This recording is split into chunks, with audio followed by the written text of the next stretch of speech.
यहाँ हमें कुछ जर्नल एंट्रीज दे रखी हैं जिन्हें हमें जर्नल में ट्रांसफ़र करना है। पहला ट्रांजैक्शन है कि कुमार से गुड्स परचेज़ करते हैं 1 लाख के, जिस पे 20% trade discount, 5% cash discount. Trade discount होता है जब अगर हम बल्क में गुड्स परचेज़ करते हैं तो जो सेलर होता है वो हमें ट्रेड डिस्काउंट देता है, और कैश डिस्काउंट देता है कि अगर हमने टाइमली या hand to hand cash payment कर दी तो हमें कैश डिस्काउंट मिल जाता है। तो इसमें 1 लाख के उसने परचेज़ करे, 20% ट्रेड डिस्काउंट, तो यहाँ 1 लाख पे 20% 20,000 निकल गया। 1 लाख पे 20,000 माइनस किया तो 80,000 आया। अब 5% कैश डिस्काउंट के लिए कंडीशन क्या है? Paid full amount at the time of purchase itself. Cash discount तब मिलेगा जब हम हैंड टू हैंड जो है फुल पेमेंट कर देते हैं। तो उसने फुल पेमेंट कर दी है परचेज़ के टाइम, तो 80,000 पे 5% 4,000, 80,000 में से 4,000 गया 76,000। तो क्या आएगा? परचेज हमने करी 80,000 की, कैश हमने पे किया 76,000 का, और डिस्काउंट हमें कितना रिसीव हुआ? 4,000 का। इसी तरीके से next transaction bought goods from rakhi for ₹2 lakh. 2 lakh पे 5% कैश डिस्काउंट है, 10% ट्रेड डिस्काउंट है।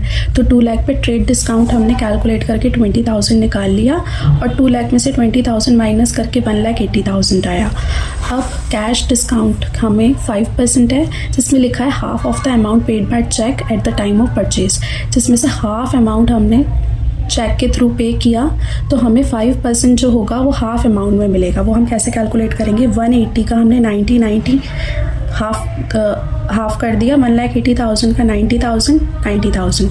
अब पेमेंट हमने बैंक के थ्रू हाफ पेमेंट करी है, यानी 1,80,000 की 90,000 हमने पेमेंट करी है, तो हमें उस पर 5% कैश डिस्काउंट मिल जाएगा, यानी हो गया 4,500। तो 90,000 में से 4,500 करके इतना बैलेंस है, और 90,000 जो है ये अभी हमें पे करना है। तो हमने पेमेंट कितनी करी है? 85,500। डिस्काउंट कितना रिसीव हुआ? 4,500। ड्यू कितना है? 90,000, और इन सब का टोटल कितना आ जाएगा? 1,80,000। नेक्स्ट ट्रांजैक्शन ये कहता है sold goods to Nupur for 50,000। 50,000 के गुड्स सोल्ड किए गए, जिसपे 4% कैश डिस्काउंट है, 20% ट्रेड डिस्काउंट है। तो 50,000 पे 20% ट्रेड डिस्काउंट है, तो 50,000 पे 20% 10,000 निकाल लिया। 50 में से 10,000 माइनस करके 40,000 आ गया। अब कैश डिस्काउंट के लिए क्या है? Half the amount receive by cash and balance half by cheque on the same day. मतलब सेम डे कैश और चेक से पेमेंट हो गई है, तो हमें जितना रिमेनिंग रहेगा 40,000, उस पर हम कैश डिस्काउंट 4% चार्ज कर लेंगे, यानी हो गया 1,600। तो 40,000 में से 1,600 माइनस करके ये जो अमाउंट आया, इसका हाफ हमने कैश में किया है और हाफ हमने बैंक के थ्रू किया है। तो कैश पेमेंट कितनी हुई? 19,200। बैंक के थ्रू हुई 19,200। डिस्काउंट कितना अलाउड किया हमने? 1,600। तो टोटल आ गया, सेल हुई है 40,000। अब नेक्स्ट ट्रांजैक्शन है सोल्ड गुड्स टू अनुराधा।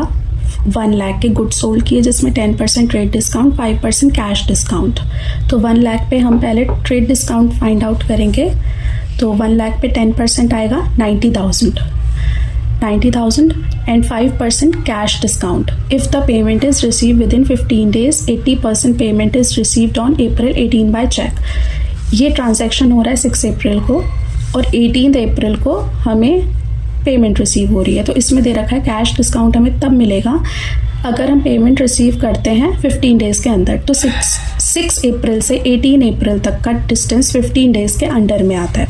तो पहले हम 6 अप्रैल की ट्रांजैक्शन करेंगे कि हमने सोल्ड करे गुड्स अनुराधा को 1 लाख।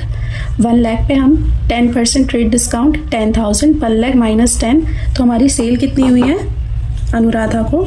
90,000 की। फिर हम 18 अप्रैल का जो ट्रांजैक्शन करेंगे उसमें दे रखा है 80% पेमेंट इज़ रिसीव्ड। 90,000 हमारी सेल हुई थी, 90,000 में से 80% पेमेंट यानी 72,000 की रिसीव हो गई। तो हमें 72,000 पे 5% कैश डिस्काउंट मिल जाएगा, जो होगा 3,600। 72,000 में से 3,600, इतनी हमें पेमेंट मिल गई। तो हम कैसे दिखाएंगे? बैंक के थ्रू पेमेंट मिली है हमें 68,400। डिस्काउंट कितना अलाउड किया हमने? 3,600। तो अनुराधा का हम क्रेडिट कितने अमाउंट से कर देंगे? 72,000 से।